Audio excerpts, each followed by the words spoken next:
Jadilah saksi sebuah ekspedisi terbesar dan pertama di Indonesia.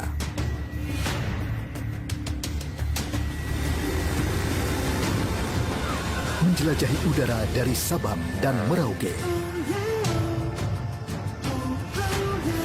Menempuh jarak lebih dari 8.500 km.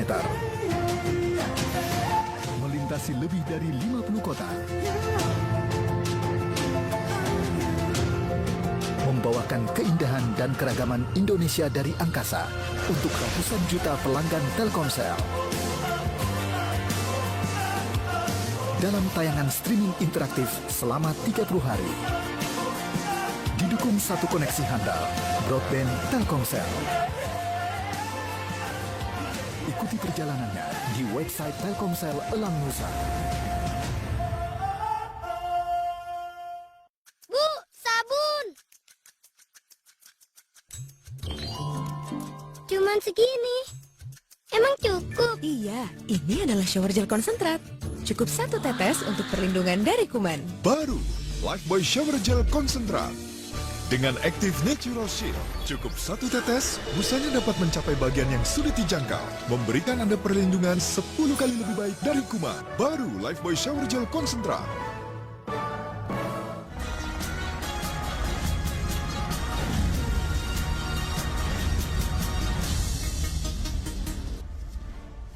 Komisi 4 DPR RI dan Menteri Kelautan dan Perikanan Susi Pujastuti sepakat menghentikan proyek reklamasi Teluk Jakarta. Sementara itu, Gubernur DKI Jakarta Basuki Cahayapurnama meragukan keberanian Susi membatalkan proyek reklamasi. Yang kami hormati untuk Menteri bersama jajaran Menteri Kelautan. Komisi 4 DPR RI bersama Menteri Kelautan dan Perikanan Susi Pujastuti sepakat agar proyek reklamasi Teluk Jakarta dihentikan. Kalimantan Selatan khususnya di Dapil 2. Kesepakatan tersebut masuk dalam kesimpulan rapat kerja yang diselenggarakan Rabu kemarin. Dalam rapat terungkap, sekurang-kurangnya terdapat 7 dugaan pelanggaran hukum pemerintah Provinsi DKI Jakarta dalam menertibkan izin pembangunan proyek reklamasi Teluk Jakarta. Wakil Ketua Komisi 4 Herman Hairon menyatakan, Komisi 4 sudah meminta reklamasi dihentikan sejak tahun 2015 lalu. Sebetulnya kan ini sudah dibahas sejak tahun 2015. Bahkan kami di rapat tahun 2015, di Februari 2015 sudah mendelegasikan Menteri Kelautan dan Perikanan untuk menghentikan dulu proses reklamasi di Teluk Jakarta sampai mengikuti perundang-undangan yang ada. Nah, kemudian itu lewat sebetulnya, berlalu, dan kemarin kami angkat lagi karena ini menjadi persoalan yang besar di masyarakat dan kami pun mendapatkan banyak pengaduan dari masyarakat untuk bisa juga berkontribusi bagaimana melihat situasi reklamasi ini. Sehingga 1 hari sebelum kami raker dengan Menteri Susi, kami juga mengundang 7 eselon 1 di Kementerian Kelautan Perikanan dan Kementerian Lingkungan Hidup dan Kehutanan untuk membicarakan secara teknis. Dan disitulah kami punya dasar kenapa kemudian harus mengambil keputusan dengan Ibu Susi di dalam raker untuk mengambil keputusan bahwa reklamasi itu harus dihentikan dulu. Sementara itu, Gubernur DKI Jakarta Basuki Cahayapurnama mengaku tak keberatan apabila proyek reklamasi tak dilanjutkan. Reklamasi itu kalau dia menolak pun silakan DPR putusin. Sekarang Bu Susi berani nggak batalin reklamasi? Makanya kita tunggu aja. Aku mau nurut-nurut aja. Rapat kerja sendiri keputusan rapat kerja itu kuat nggak sih, Pak? Aku ini udah lama di DPR RI. Rapat kerja yang memutusin itu eksekutif, bukan legislatif. Menurut Ahok, untuk memutuskan pemberhentian izin reklamasi, pemerintah pusat dan legislatif harus membuat undang-undang baru. Untuk membuat aturan ini, perlu persetujuan dari Presiden. Itu pun masih dapat digugat ke Mahkamah Konstitusi. Dari Jakarta, Syafati Suryo, Joni Effendi, Fahmi Dwi Sutrisno, TV One mengabarkan.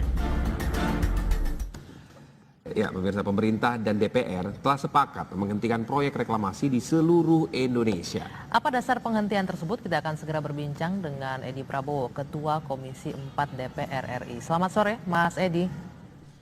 Selamat sore Mbak Anggi, Mas Rizky. Ya. Mas Edi, mungkin bisa dijelaskan pertimbangannya apa kemudian DPR dan KKP memutuskan untuk menghentikan sementara reklamasi ini? Iya, penghentian reklamasi ini sebenarnya untuk khususnya Teluk Jakarta, kita sudah setahun yang lalu ya, tanggal 26 Januari 2015, itu ada hasil raker kita dengan Menteri KKP. Salah satunya adalah menghentikan sementara sampai permasalahannya selesai. Salah satu permasalahan yang kita lihat adalah izin-izin yang berhubungan tentang pengadaan reklamasi ini sendiri belum siap. Mereka sudah kerja, sudah jalan. Di samping itu banyak masukan-masukan dari masyarakat nelayan di sekitar situ, masyarakat yang tinggal di sekitar situ, yang rumah dan rumahnya, lahannya kena ROPS, jadi banjir, tergenang air, dan mereka susah untuk tinggal di situ. Dan ditambah lagi kan semakin kesini semakin mengencang, dan akhirnya kemarin puncaknya kami lihat penggusuran besar-besaran yang dilakukan oleh pemerintah yang saya pikir tidak manusiawi. Terlepas bahwa kesalahan itu ada di mana, kita semua tahu bahwa mereka sudah tinggal cukup lama di sana. Disinilah letak kepedulian kami, letak tugas kita harus untuk mengingatkan kembali. Makanya dalam rapat kemarin, rapat kerja kemarin, kita menyimpulkan lagi, ini yang kedua kalinya raker tahun 2016 ini. Nah, ini alasan kita itu Teluk Jakarta ini merupakan kawasan strategis nasional. Di Undang-Undang Nomor 1 Tahun 2014, khususnya pasal 30 ayat 3, apapun pelaksanaan kegiatan di daerah kawasan strategis nasional itu harus mendapat persetujuan menteri yang direkomendasi oleh DPR. DPR dalam hal ini adalah Komisi 4. Mas Edi, maaf saya potong sampai di sana. Tapi kan Seskap sempat menyebutkan bahwa izin ini sesungguhnya ada di kepala daerah, di Pemprov. Mana sesungguhnya yang dipegang kalau gitu? Ya, saya juga agak bingung ya. Mas Pram kan bagaimana juga senior saya, beliau di DPR cukup lama. Saya tidak tahu tinjauan beliau dari sisi mana. Kalau kita pegangannya cukup satu saja, undang-undang yang kita bikin dan disahkan. Dan waktu itu Mas Pram juga sebagai wakil ketua DPR yang saya pikir juga ngikuti ini. Undang-undang ini sudah ada sejak tahun 2014 dan undang-undang ini dibuat jauh sebelum Gubernur DKI memberikan izin. Jadi saya pikir ini kita harus bersikap. Kemana negara kalau kita sendiri tidak bersikap gitu loh. Mbak lihat sendiri kemarin dampak yang ditimbulkan, masyarakat di sekitar situ tiba-tiba dilaksanakan penggusuran. Terlepas ya, sekali lagi banyak pihak yang mengatakan bahwa itu tidak ada hubungan dengan reklamasi, tapi faktanya ada sekelompok besar masyarakat yang terzolimi di situ. Ya, Mas Edi, kan tadi kan jadi sudah Iya, ini Mas Edi kan tadi sudah sampaikan bahwa upaya penghentian ini kan sudah dilakukan sebelumnya, namun ternyata masih terus berlangsung. Dan kemudian puncaknya tadi yang Anda sampaikan bahwa di Teluk Jakarta kemarin itu. Nah, kemudian Ahok pun juga menantang tadi, apakah memang berani Susi Pujastuti itu memberhentikan reklamasi itu? Ya harusnya berani dong, DPR sudah 2 kali ngasih kesimpulan rapat, harusnya beliau tidak perlu. Kami kemarin juga menyampaikan, saya termasuk yang protes keras kepada Bu Menteri. Bu Menteri, apakah sudah kirim surat ke Presiden? Oh, tidak perlu, kami dalam rapat terbatas ini nggak perlu diungkap di publik loh. Saya bilang, itulah tugasnya eksekusi. Kalau tidak, ya untuk apa jadi menteri? Adanya pejabat diangkat untuk mengurus kepentingan rakyat adalah untuk melindungi masyarakat. Kami terus terang ya, di DPR ini sangat terusik dengan kemarin penggusuran yang dilakukan besar-besaran dengan seperangkat alat negara yang turun ke lapangan, yang itu dampaknya. Mas, di Teluk Jakarta ini, apapun yang terjadi, langkah pertama harus dapat izin dulu. Nah, izin kami sekali lagi tidak anti terhadap pembangunan. Kalau pembangunan itu tujuannya untuk kebaikan kita semua, kebaikan Jakarta. Tapi kenyataannya kan sekarang faktanya masyarakat di sekitar situ ada terdampak. Oke, sudah dipindahkan, tapi apakah benar kenyamanan mereka sama? Apakah mereka lebih layak, lebih baik? Kan tidak. Kalau tidak, ya coba lihat di lapangan sekarang. Ini yang kita takutkan, dampak langsung cakupan luas, inilah salah satu akibatnya. Belum lagi akibat-akibat lain. Saya percaya akibat ini akan terus beruntun selama pemerintah diam. Mas itu Edi. tadi itu, kediaman Bu Susi selama 1 tahun setelah kita berikan itu, sudah mengakibatkan penggusuran rata-rata, penggusuran semena-mena yang dilakukan oleh aparat pemerintah. Pak Sedi, tadi dikatakan ini penggusuran ini berdampak sosial kepada masyarakat yang sangat luas. Tapi Pemprov DKI, Ahok khususnya menyebutkan bahwa ini juga akan menyebabkan kerugian kepada Pemprov DKI sendiri, itu yang pertama. Yang kemudian juga akan menyebabkan kerugian berdampak kepada pengusaha yang menanamkan investasi di dalam proyek ini. Itu juga jadi bahan pertimbangan oleh Gubernur DKI. Ya, pertanyaannya sekarang dari saya, apakah sesuatu yang mulainya salah akan kita biarkan? Rugi berapapun, kenyataannya sekarang negara sudah membuat rugi masyarakat yang tinggal di situ. Mereka tinggal sudah lama, berpuluh-puluh tahun. Mereka punya hak untuk diam, untuk tetap di situ. Jadi kalaupun hari ini pemerintah harus menghentikan untuk menggusur kembali, meratakan kembali, saya pikir tidak perlu takut. Kalau mereka berani semena-mena kepada masyarakat, kenapa pemerintah tidak mau tegas kepada pengusaha-pengusaha yang salah itu? Oke, kalau ini semangat yang harus kita bangkit gitu. Baik, Mas Edi, kalau misalnya Pemprov merasa tidak salah, karena berdasarkan Kepres tahun 95 nomor 52, izin reklamasinya, bagaimana? Ya, sekarang kembali. Benar salah itu kan ada ujiannya, ada pengujinya, ada aparat yang sudah ada, penegak hukum ada. Ya silakan yang bersangkutan. Yang jelas DPR acuannya satu, kita membuat undang-undang untuk ditaati. Undang-undang ada, mari kita jalankan undang-undang ini. Kalau memang kita mau membuat negara ini baik, tapi apakah hukum rimba akan kita jalankan? Jangan salah loh, masyarakat ini tidak sedikit. Kalau masyarakat akan turun ke jalan rame-rame, siapa yang berani? Siapa yang akan tanggung jawab? Mas Edi, yang Anda pertanyakan tadi soal izin itu izin apa? Karena mereka sebagian yang mendapatkan proyek reklamasi di Teluk Jakarta itu sudah mendapatkan izin pelaksanaan loh Mas.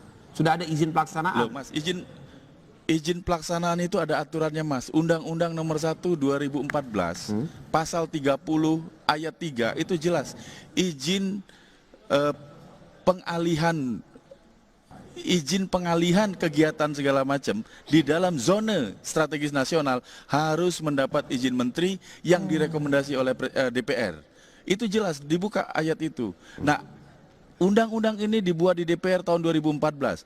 Mereka dapat izin atas dasar Kepres yang lalu-lalu. Kepres di bawah undang-undang. Kalau pengertian izin itu dianggap itu sudah cukup, mereka mengabaikan undang-undang, berarti mereka salah jelas melanggar undang-undang. Jadi kalau menghentikan itu saya pikir sah-sah saja. Karena yang dimaksudkan itu ada perbaruan, Kepres kan kawasan strategis nasional tertentu. Ada kata tertentu di situ, Mas Edi. Jadi ini tidak masalah. Kawasan strategis nasional tertentu itu tetap acuannya ke pemerintah pusat, bukan daerah. Daerah bisa punya polemik, punya pandangan apa saja. Boleh punya cara pandang apa saja, tapi satu, kita masih mau ngakuin undang-undang nggak? Kita masih mau mengakuin negara Republik Indonesia nggak? Kita kan membuat undang-undang ini dalam rangka itu, dalam rangka membuat dalam rangka untuk pengaturan yang lebih baik. Bagaimana dengan pihak? Sekarang saya tanya, sekarang saya tanya, kita lihat undang-undang nih, undang-undang sekarang ada. Kenyataan rakyat digusur, apakah kita sebagai pejabat akan diam? Kita sebagai wakil rakyat akan diam? Tidak. Saya lebih baik menggusur pengusaha-pengusaha itu daripada mengusul rakyat saya. Pertanyaannya di situ. Apa itu fungsi pemerintahan ada, rakyat semena-mena digusur? Apa tidak ada cara lain selain menggusur itu? Misalnya sebelum digusur, ditanya apa masalahnya? Anda dipindah dengan persuasi, bukan dengan represif. Dulu kita anti terhadap rezim Orde Baru karena terlalu represif. Tapi sekarang kita mengembalikan lagi. Apa itu tujuan lagi era reformasi ini? Kami tidak sepaham dan kami tidak mau itu. Katakanlah, tadi saya juga ditantang, saya baca di Detik katanya, kalau DPR begitu akan disanusikan. Saya tidak takut. Sampai kapan saya hadapin, dan saya tidak ada niat lain selain melindungi rakyat saya. Baik, Mas Edi, lalu eksekusinya bagaimana hasil putusan DPR dan Menteri KKP ini untuk menghentikan reklamasi? Biar dijalankan benar-benar. Kita meminta KKP, tidak hanya KKP ini Mbak, Mas. Jadi besok hari Senin kita akan undang Menteri Lingkungan Hidup dan Kehutanan yang memberikan izin AMDAL, yang punya wewenang. Dan dari pengakuan sebelumnya kami sudah mengundang 7 dirjen, 7 eselon 1. Semua mengatakan belum ada AMDAL yang dikeluarkan. Bahwa ada AMDAL yang dikeluarkan parsial demi parsial melalui Pemda DKI, itu urusannya itu lain lagi. Tapi yang jelas secara nasional belum. Jangan lupa, Jakarta ini adalah ibu kota negara Republik Indonesia. Dengan aturan apapun, dengan cara apapun nggak boleh dipelintir-pelintirkan menjadi kawasan khusus ibu kota, menjadi kawasan tersendiri, tidak bisa. Ini Oke, Mas kawasan Edi, yang tidak singkat. terlepas dari bagian nasional. Jadi sudah akan memanggil Menek LH dan juga sudah memanggil dirjennya, lalu apa eksekusinya bagaimana nih agar bisa dihentikan reklamasinya? Ya, perintahnya kita hentikan, harus cabut. Terserah kembali, eksekusinya kan di pemerintah. Kalau DPR mendapat hak eksekusi, kami akan laksanakan sendiri. Tapi kan kita tidak, di dalam aturan tata perundangan kita tidak begitu, ketatanegaraan. Jadi kita tetap meminta dan sampai sekarang kami harap biarlah rakyat yang menilai. Kalau tetap menolak bagaimana, Mas? Ya kita hadapin lah, biar rakyat nanti mereka berhadapan sama rakyat. Oh, oke. Baik. Ya kan?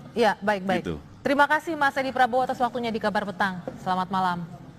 Ya, Mas, terima kasih. Terima kasih. Selamat malam. Edi Prabowo, Ketua Komisi 4 DPR RI. Dan pemirsa, bagaimana nasib reklamasi Jakarta setelah adanya kesepakatan DPR dan pemerintah untuk menghentikan reklamasi seluruh tanah air? Kita akan hadirkan perbincangan usai jeda pariwara berikut.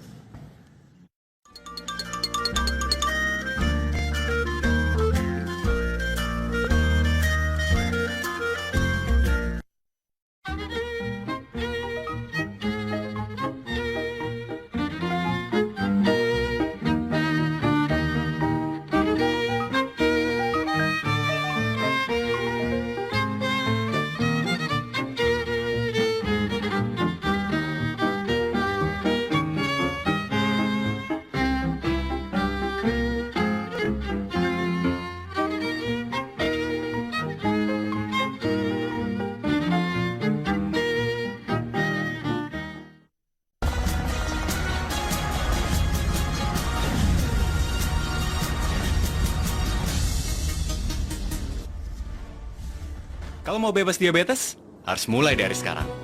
Aktivitas fisik, kurangi gula. Saya pilih Tropicana Slim. Hidup sehat, itu keren. Jangan cuek, mulai dari sekarang.